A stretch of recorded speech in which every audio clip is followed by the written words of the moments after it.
অবসরপ্রাপ্ত lieutenant general Harunur Rashid ছিলেন destiny গ্রুপের প্রেসিডেন্ট। গ্রুপটির আর্থিক কেলেঙ্কারির একটি মামলায় হাজিরা দিতে রোববার বিকেলে চট্টগ্রামে আসেন তিনি। ওঠেন চট্টগ্রাম ক্লাব গেস্ট হাউসে।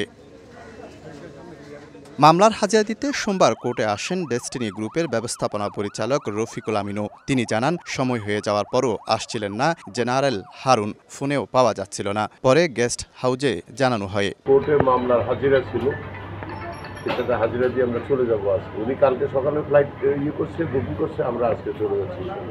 এইভাবে কথা বলা। আইনশৃঙ্খলা বাহিনীর উপস্থিতিতে কক্ষে তালা খুলে মৃত অবস্থায় জেনারেল হারুনকে উদ্ধার করা হয়। খবর পেয়ে ছুটে আসেন পরিবারের সদস্যরা। জানান, দীর্ঘদিন ধরে ডায়াবেটিস ও হৃদরোগে ভুগছিলেন সাবেক সেনাপ্রধান। ডায়াবেটিসের রোগ ছিল ওনার দীর্ঘদিন, উনি ইনসুলিন নিত। তারপর হাড়ের সমস্যা ছিল, কিছুদিন টানও ছিল। ওই কিছুদিন আগে বাথরুমও ঘুরে পড়ে গেছিল। আমার মনে হয় যে এটা সাইলেন্ট হার্ট ডিজিজ ছিল, ওখান থেকে স্ট্রোক করছে। আর্মি পার্সন ওনারা বললেন উনি আই ডোনেটের কথা বলে গেছেন, তো তাদেরকে খবর দেওয়া হয়েছে।